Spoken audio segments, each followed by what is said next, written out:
The accidental champion.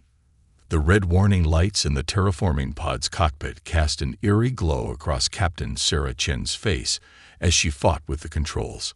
What should have been a routine atmospheric seeding mission in Mars' upper atmosphere had gone spectacularly wrong when her instruments detected an anomaly unlike anything in her 15 years of space exploration.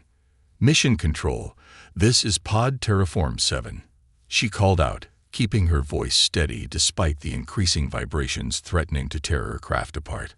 "I'm detecting some kind of spatial distortion. Numbers are off the charts." Static answered her call, punctuated by fragments of panicked voices from Earth. The pod's reinforced windows showed her nothing but a swirling vortex of purple and gold energy, replacing the familiar rust-red Martian landscape she'd been monitoring moments ago. Her training kicked in as she initiated emergency protocols, but none of her actions seemed to have any effect on the pod's trajectory. Recording final log. Sarah spoke into her suit's internal recorder, knowing it might be the only record of what was happening. Time is 9:47 Mars Standard Time.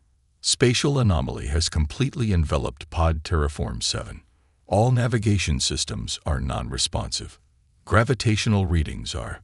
She paused, double-checking the impossible numbers on her display, fluctuating between 0 and numbers beyond instrument capacity. The pod's structure groaned under forces it was never designed to withstand.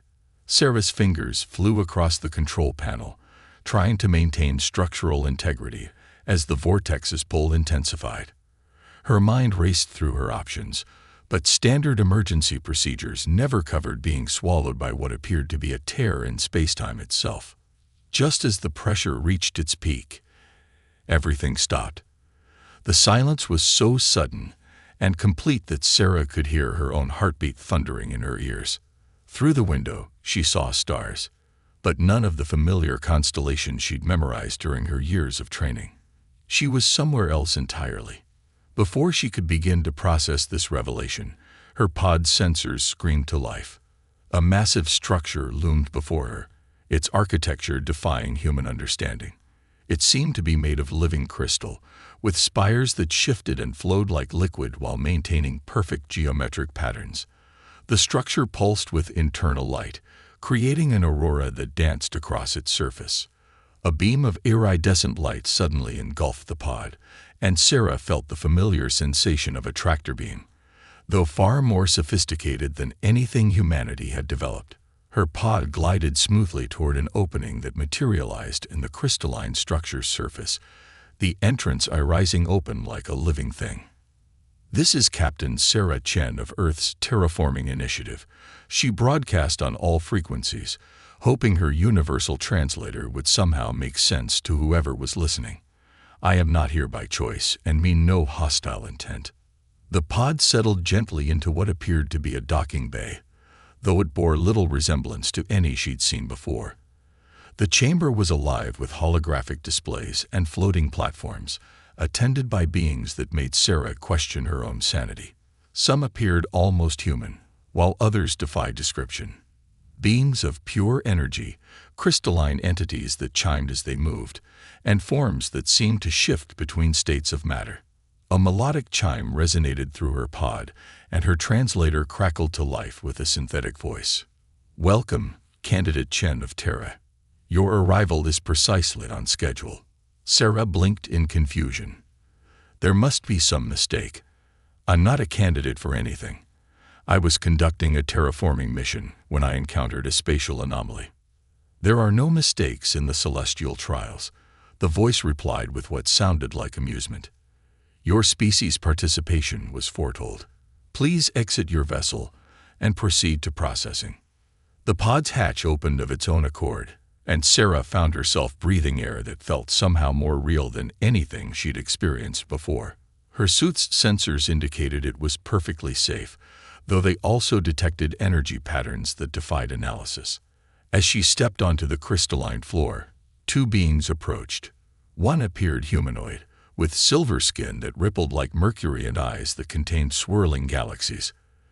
The other was a towering figure composed of interconnected geometric shapes that constantly rearranged themselves.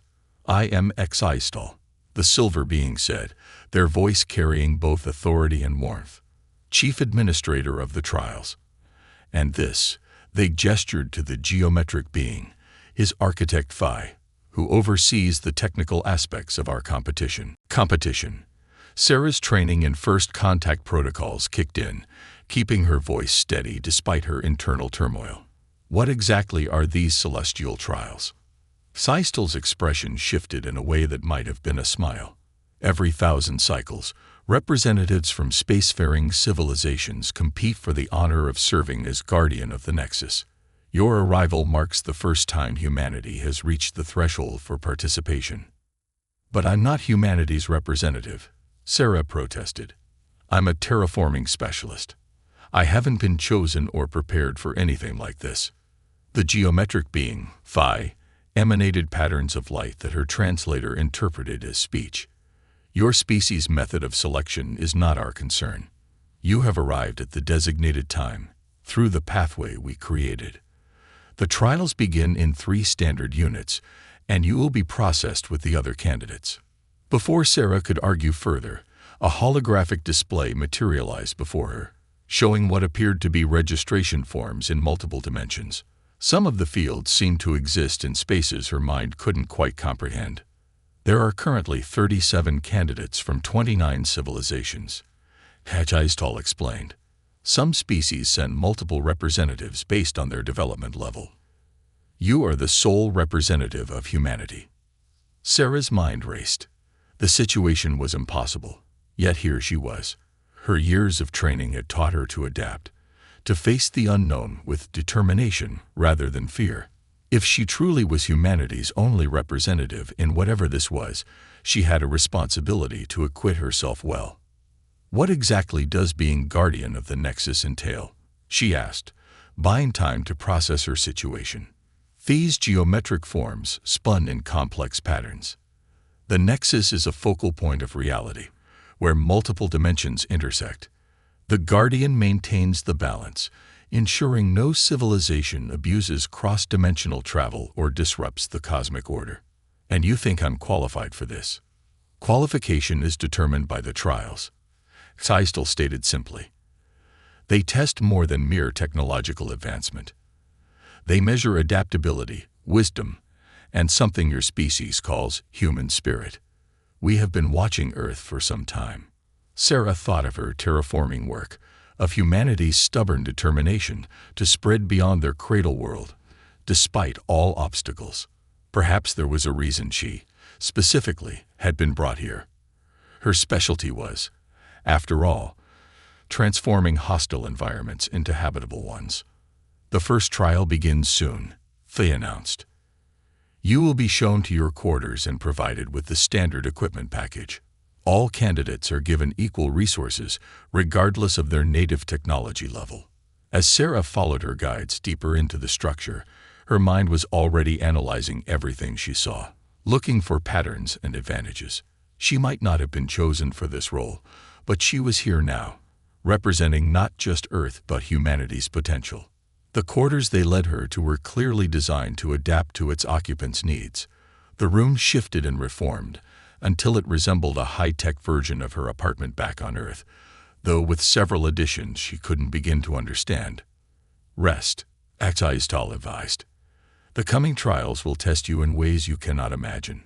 But remember, you are here because your species has something unique to offer the cosmos." As her guides left, Sarah sat on what had shaped itself into a perfect replica of her favorite chair. She had 3 standard units, whatever those were, to prepare for a competition she didn't understand, against beings far more advanced than humanity, for a role that seemed impossible. She smiled. If there was one thing humans excelled at, it was beating impossible odds. The sound of voices drew her attention to a gathering visible through her quarter's transparent wall. Other candidates were arriving, each more alien than the last. Some moved in ways that suggested their native environment operated under different physical laws. Others seemed to exist partially in dimensions she couldn't perceive. Sarah stood and began methodically examining the standard equipment package she'd been provided. If she was going to represent humanity in these trials, she would need every advantage she could get. The device she picked up hummed with potential, its purpose unclear but its power obvious. Well, she muttered to herself, at least it can't be harder than terraforming Mars. The room's ambient lighting shifted, indicating the passage of time. Soon, she would face her first trial. Soon, she would learn whether humanity truly was ready to join the cosmic community. Soon, she would either make history or become a cautionary tale about human hubris. Sarah Chen, accidental champion of humanity, began to prepare tests of mind and matter. The gathering chamber for the first trial resembled an amphitheater designed by someone who'd never seen one, but had it described to them in abstract mathematical terms. Sarah stood among the other candidates, trying not to stare too obviously at her competition. Some seemed to notice her attention anyway, their reactions ranging from curiosity to what she interpreted as dismissal. A candidate composed entirely of shifting plasma fields drifted closer to her. "You're the human," it said, its voice somehow conveying warmth, despite having no physical vocal cords. "I am Zix 427 of the Helios Collective. We've observed your species' determination to explore space despite your technological limitations." Fascinating.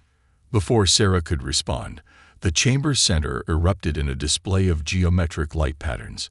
Architect Faye materialized, their form more complex than before. The first trial begins. You will each face a simulation of a dying star system. Your task is to preserve as much life as possible while maintaining cosmic balance. Begin. The chamber dissolved around them, and Sarah found herself floating in space, protected by an energy field far more sophisticated than her familiar spacesuit. Before her hung a massive red giant star on the verge of collapse, its planets still teeming with various forms of life according to the readings on her heads-up display. Most candidates immediately began manipulating energy fields and matter at a scale that made human technology look primitive. Sarah watched as some attempted to contain the star's expansion directly, while others focused on evacuating life forms from the doomed planets. But something about the scenario nagged at her. Her terraforming experience had taught her to look at systems holistically, to understand the delicate balance of factors that made life possible. She studied the data more carefully, noting patterns that seemed oddly familiar. "It's not just about saving what's there," she muttered to herself. "It's about transformation." While others fought against the star's death, Sarah began working with it. Using principles similar to those she'd developed for Martian terraforming, she started harvesting the star's expelled matter to create a series of interconnected habitats. The dying star's energy could power the transformation of its own system. Her innovations drew attention. The plasma being, Zix 427, paused in its own efforts to observe her work. "Fascinating approach," it commented. "You're not trying to prevent the inevitable, but adapt to it." A crystalline entity that had been attempting to freeze the star's core in time turned its faceted surface toward her. "Primitive methodology," it chimed dismissively. "The human lacks the ability to manipulate fundamental forces directly." Sarah ignored the criticism, focusing instead on completing her network of habitats. As the star finally collapsed, her system was ready. The resulting nebula, rather than destroying all life in the system, fed into her network, creating new possibilities for life to evolve and adapt. The simulation froze, and Architect Faye's voice resonated through the chamber. Initial results for Trial 1. Assessment of life preservation and cosmic balance. Holographic displays showed the outcomes. Many candidates had saved impressive numbers of life forms, but often at the cost of disrupting the system's natural evolution. Sarah's solution, while saving fewer individual organisms initially, had created a sustainable environment that would actually support more life in the long term. Unexpected, the crystalline entity chimed. "The human solution shows elegance." Before Sarah could process this backhanded compliment, the chamber shifted again. "Trial 2, Faye announced. Understanding of universal constants." This time, They found themselves in what appeared to be a laboratory that couldn't decide what dimension it wanted to exist in. Equipment that Sarah could barely comprehend lined the walls, and a central console displayed problems that made advanced theoretical physics look like basic arithmetic. "Great," Sarah muttered. "Math test." But as she examined the problems more closely, she realized they weren't purely theoretical. Each equation represented a real-world scenario, much like the calculations she performed when balancing atmospheric compositions or planning resource extraction methods. While other candidates manipulated complex multidimensional models with casual ease, Sarah approached each problem from a practical perspective. She might not understand all the advanced principles involved, but she understood cause and effect, balance, and consequence.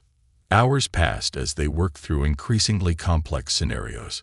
Sarah's solutions were often unconventional, sometimes inelegant, but consistently effective. She noticed some of the other candidates beginning to watch her work with what seemed like increasing interest. A being composed of interconnected points of light, who had introduced itself as third sequence contemplator, moved its consciousness closer to her station. "Your species processes information linearly," it observed, "yet you perceive connections that even our quantum minds sometimes overlook." "Humans are good at pattern recognition," Sarah explained, focusing on her current problem. "We evolved as persistence hunters, had to track prey by noticing small details, predicting where they'd go based on limited information." "Primitive," the crystalline entity chimed again from nearby, but with less conviction than before. The third trial began without warning. The laboratory dissolved, replaced by what appeared to be a completely empty void. Sarah floated in absolute darkness, unable to see or hear anything. Her first instinct was to panic, but her training kicked in. She practiced for equipment failures in space, for moments when all systems went dark. "Think," she whispered to herself. "There's always something. Nothing is truly empty." She began to move, slowly and methodically, testing the space around her. Other candidates would likely be using advanced sensors or dimensional perception, but she had to rely on more basic methods. She remembered her childhood visits to museums, how blind cave fish had evolved to sense pressure changes in water. Gradually, she became aware of subtle variations in the void. There were patterns here too, invisible but present. She began mapping them in her mind, building a picture of this seemingly empty space. It reminded her of studying Martian underground cave networks, looking for spaces suitable for early colonies. "The void is not empty," she announced to the darkness. "It's full of potential, like space itself. Not nothing, but a medium full of possibilities." The void suddenly blazed with light, revealing intricate patterns that had been present but invisible. Other candidates appeared around her, each having approached the challenge differently. Some had tried to fill the void with energy, others had attempted to escape it entirely. Sarah had simply learned to perceive what was already there. Seistel's voice echoed through the chamber as it reformed around them. "The first day of trials concludes. You have each been evaluated on your approach to preservation, your understanding of universal constants, and your perception of the fundamental nature of reality." Sarah looked around at her fellow candidates. The crystalline entity had lost some of its dismissive posture. Zix 427's plasma field pulsed with what seemed like approval. Even third sequence contemplators' light points had arranged themselves in a pattern that suggested respect. But something else caught her attention. During the trials, she'd noticed subtle inconsistencies, tiny details that didn't quite fit. Her instincts, honed by years of ensuring every factor in a terraforming project was accounted for, told her something more was going on here. As she returned to her quarters to rest before the next day's trials, Sarah began making mental notes of these inconsistencies. The competition was more than it appeared to be, and she had a feeling her human talent for pattern recognition would be crucial in understanding exactly what was really happening in this cosmic contest. The hidden agendas. Sarah woke to the sound of crystalline chimes, her quarters subtly pulsing with bioluminescence. As she prepared for the day's trials, A message materialized in the air before her. Candidate Chen, your presence is requested in the Contemplation Garden. Zix 427. The Contemplation Garden turned out to be a sprawling ecosystem that seemed to exist in multiple phases of evolution simultaneously. Plants that looked like they belonged in Earth's Carboniferous period grew alongside crystalline structures that might have been either mineral formations or highly advanced technology. Zix 427's plasma form rippled in greeting.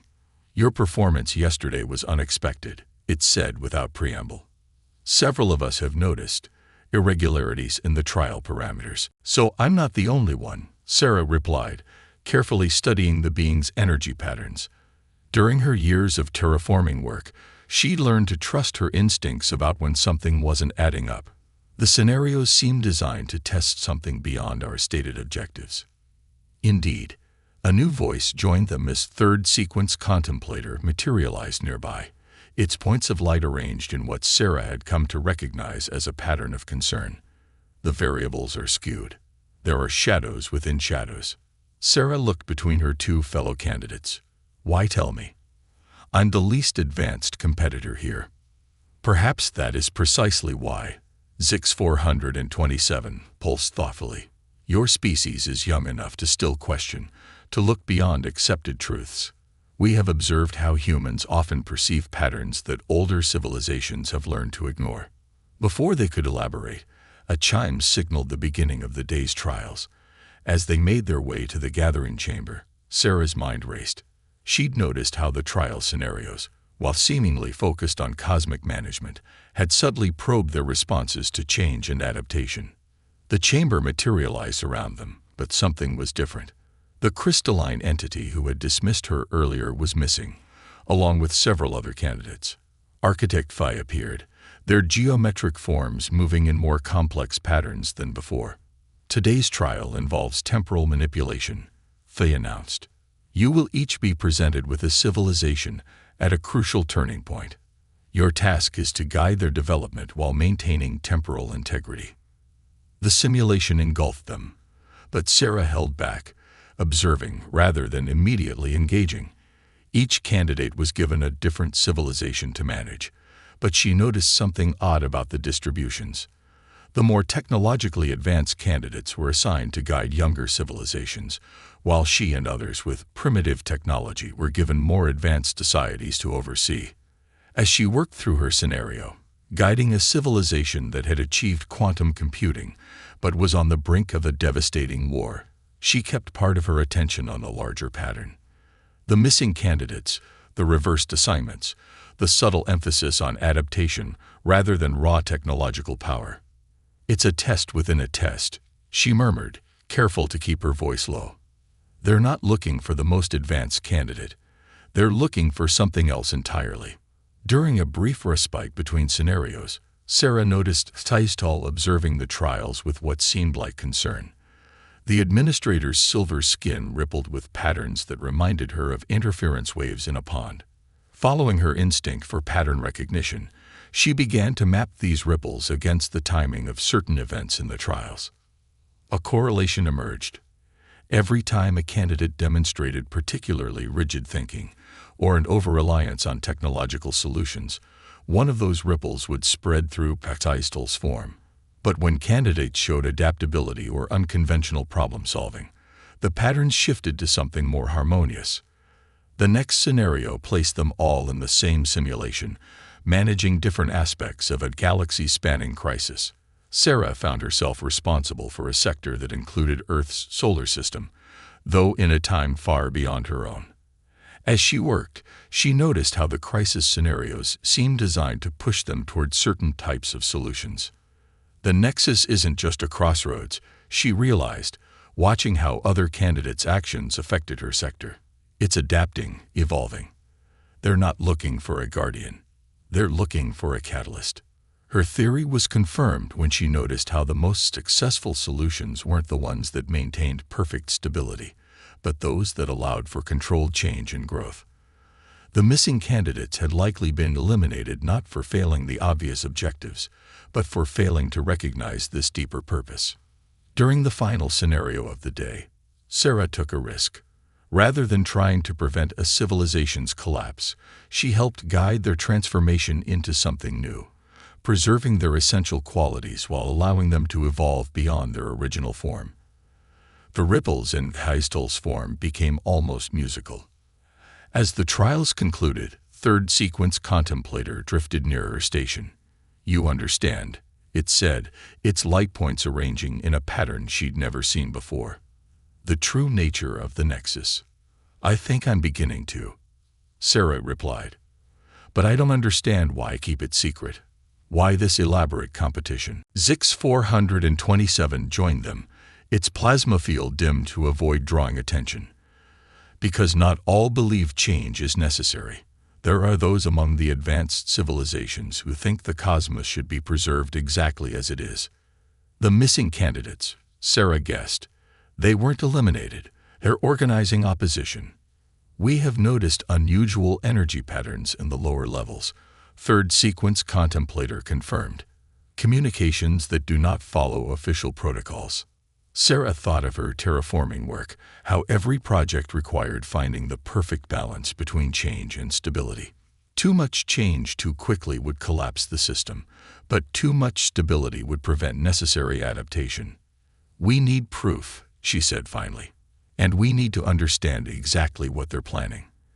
If the Nexus is as important as I think it is, the wrong Guardian could." She was interrupted by a station-wide announcement. "All candidates will report to the Crucible Chamber for the final phase of trials. Attendance is mandatory."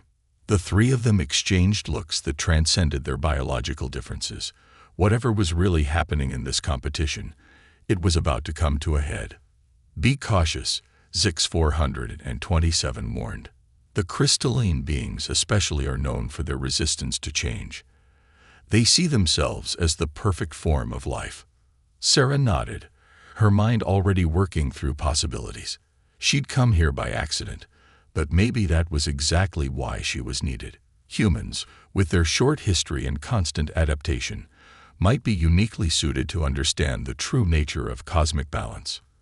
As they made their way to the Crucible Chamber, Sarah noticed more subtle patterns in the station's crystalline architecture. The structure wasn't just adapting to them, it was preparing for something. The question was, would it be evolution or entropy? Alliances and betrayals. The Crucible Chamber lived up to its name. Unlike the geometric elegance of the other chambers, this space writhed with barely contained energy. Arcs of power crawled across surfaces that seemed to exist in multiple dimensions simultaneously. The remaining candidates gathered in a circle, their numbers now reduced to less than half of the original group. Sarah noted the positioning of the crystalline beings. They had arranged themselves in a pattern that reminded her of a circuit diagram, with the most dismissive one, who she'd learned was called Prismet Prime, at the apex. Their faceted surfaces reflected the chamber's energy in ways that seemed deliberately coordinated. Sistol and Architect Faye materialized in the chamber's center, their forms somehow more substantial than before. "The final trials begin," Faye announced, their geometric patterns more complex than ever. "You will now face the true test of the Nexus." The chamber's energy coalesced into a swirling vortex above them, revealing what looked like a map of reality itself. Sarah gasped as she recognized familiar cosmic structures, galaxies, nebulae, dark matter webs, but arranged in ways that suggested connections she'd never imagined possible. "The Nexus is not merely a crossroads," Heistol explained, their silver skin rippling with urgent patterns. "It is the focal point where all possible futures converge. The Guardian's role is toe." They were interrupted by a sudden surge of energy from the crystalline beings. Prismet Prime's surface blazed with light as they activated some kind of hidden network throughout the chamber. "We will not allow this corruption to continue," they chimed in a resonance that made Sarah's bones vibrate. "For too long, the Nexus has been used to promote chaos and change," another crystalline being declared. "The cosmos requires order, perfection, stasis."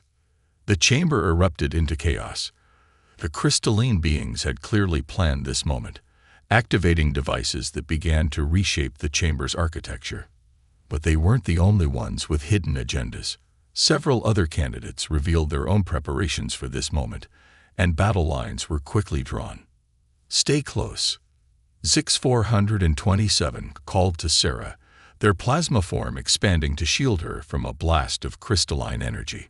Third sequence contemplators' points of light formed a complex pattern that somehow deflected an attack from another faction. Sarah's mind raced as she took cover behind a crystalline formation. She wasn't equipped for this kind of conflict. Her most advanced technology was designed for transforming atmospheres, not combat. But as she watched the battle unfold, she noticed something about the chamber's reactions to the fighting. The architecture, she called to her allies. It's not just a room, it's part of the test. The chamber's surfaces were indeed responding to the conflict, but not in the way the crystalline beings had planned. Their attempts to impose rigid order were being met with increasing instability. The more they tried to force the chamber into perfect geometric patterns, the more chaos they created. Of course, third sequence contemplators' lights pulsed with realization. The crucible reflects the nature of reality itself. Sarah remembered her terraforming principles, how trying to force an environment into an unnatural state often led to catastrophic collapse. We need to work with the chamber's natural patterns, not against them. She began moving through the chaos with purpose, her experience with complex environmental systems helping her recognize the chamber's flow. The crystalline being's perfect formations were creating pressure points, areas where reality itself was beginning to buckle. "Kaistal," she called out to the administrator, who was attempting to contain the escalating energies. "The nexus isn't just about maintaining balance, is it? It's about guiding change." The silver being's form rippled with confirmation. The cosmos is not meant to be static. Life itself is change, adaptation, evolution. The crystalline being's desire for perfect order threatens all existence. Prismet Prime's voice rang out, harmonics cutting through the chaos. "Primitive thinking. The universe trends toward entropy. Only through perfect order can we prevent the final decay." "You're wrong," Sarah shouted back, suddenly understanding with complete clarity. Entropy isn't just decay. It's also the potential for new forms of order. Life exists because of change, not in spite of it. She thought of Earth's history, how every mass extinction had led to new forms of life, how humanity's greatest achievements had come from adapting to challenges rather than trying to prevent change entirely.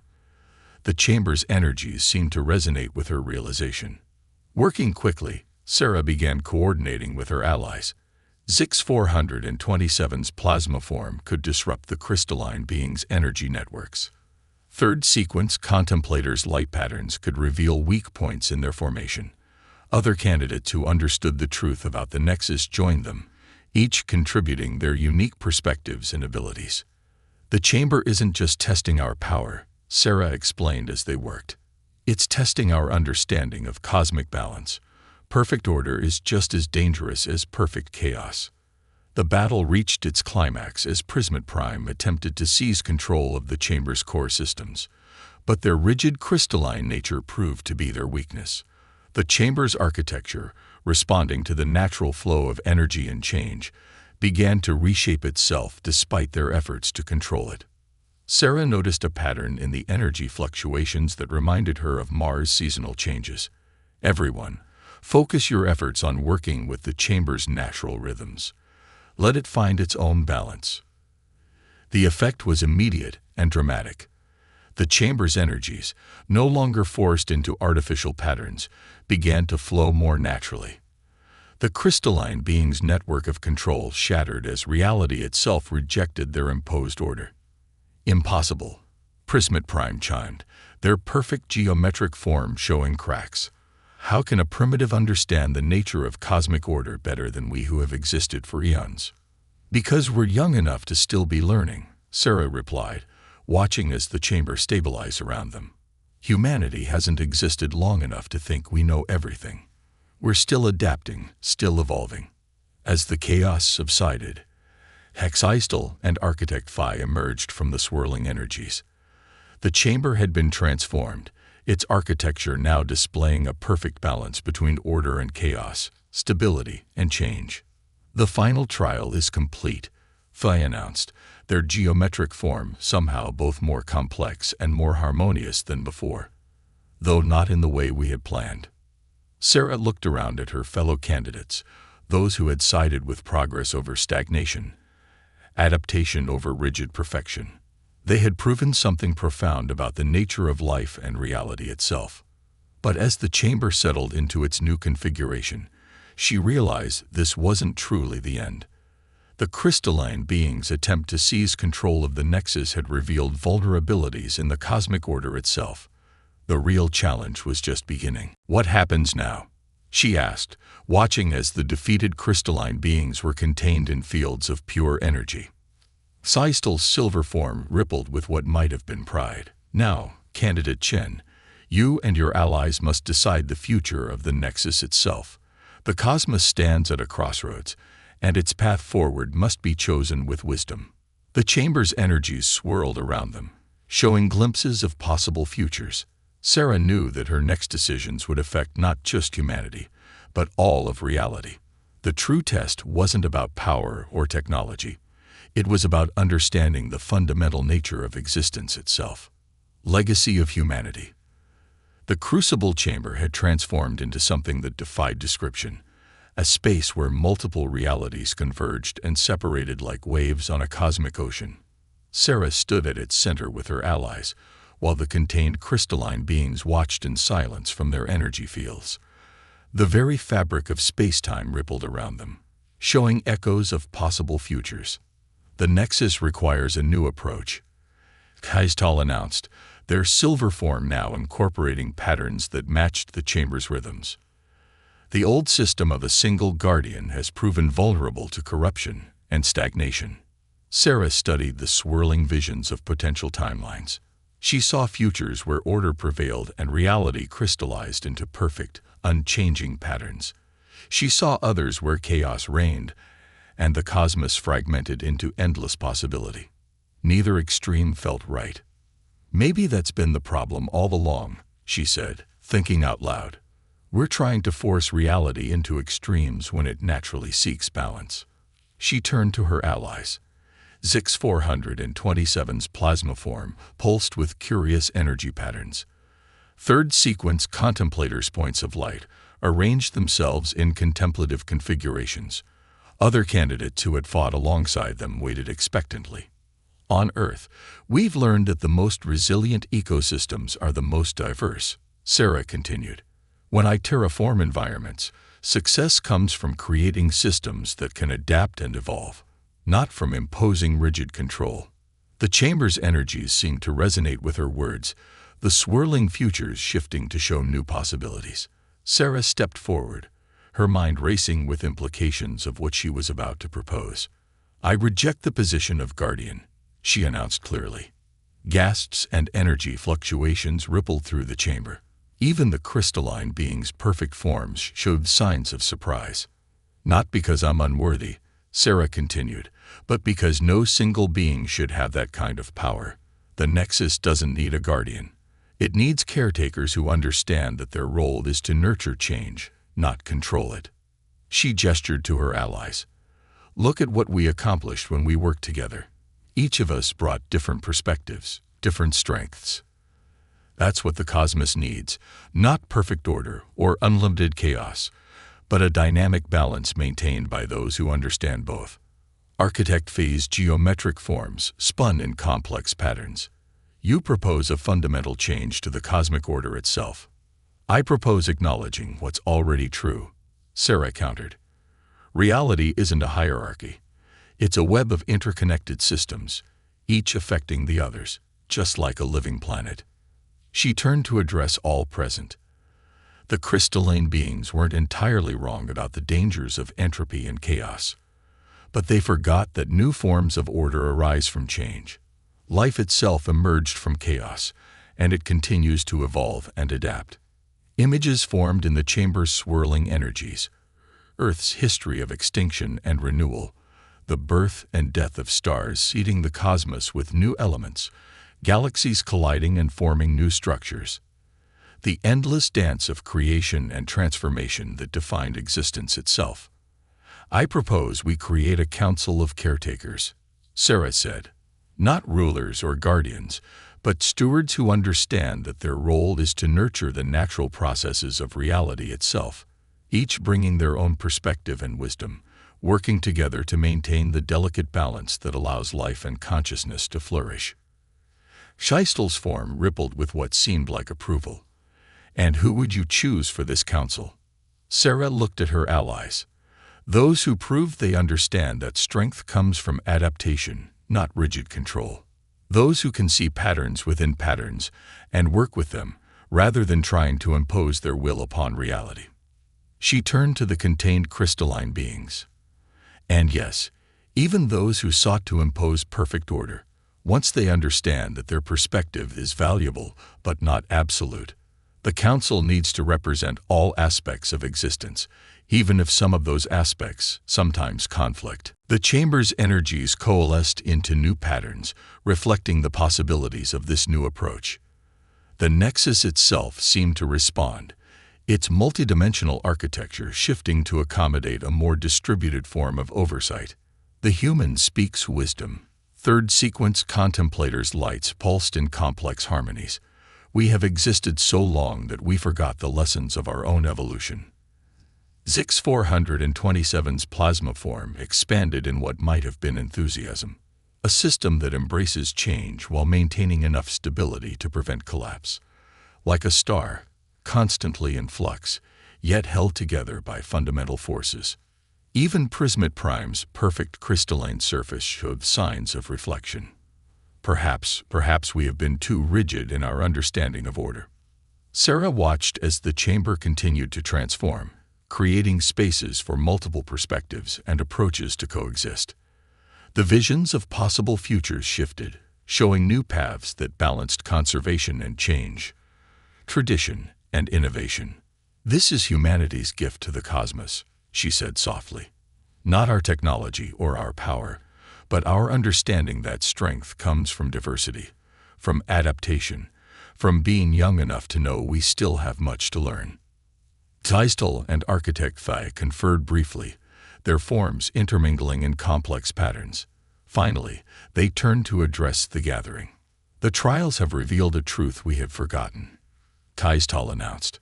"The cosmos itself is neither static nor chaotic, but a living system that requires nurture and understanding. The human's proposal aligns with the deepest patterns of reality." The chamber filled with new energy as the decision resonated through the very fabric of space-time. Sarah felt the weight of the moment. Humanity's first major contribution to the governance of cosmic reality itself. "There will be much work to do," architect Thai stated, their geometric patterns stabilizing into new configurations. "The transition must be managed carefully. The council must be established. New protocols must be developed." Sarah nodded, thinking of her terraforming projects back home. Change should be gradual but constant, like the transformation of a planet. Too fast, and the system collapses. Too slow, and it stagnates. As the gathered beings began discussing the implementation of the new system, Sarah gazed into the swirling visions of possible futures. She saw humanity continuing to grow and evolve, taking its place among the cosmic civilizations, not as conquerors or subjects, but as partners in the greatest project of all, the nurturing of reality itself. She had come here by accident, but perhaps there were no true accidents in a universe where everything was connected. Humanity's youth, its adaptability, its ability to see patterns and embrace change while learning from the past. These were exactly what the cosmos needed at this crucial junction. The legacy of humanity would not be measured in technological achievements or territorial conquests, but in this moment of wisdom, the understanding that true strength comes not from imposing order or embracing chaos, but from finding the dynamic balance that allows all things to grow and evolve together. As the chamber's energies settled into new patterns of possibility, Sarah smiled. She had a lot of work ahead of her, and a lot to learn from her fellow council members. But then again, that was what humanity did best: learn, adapt, and grow. The cosmos itself seemed to pulse with new potential as the Council of Caretakers began its work, writing the next chapter in the endless story of existence itself.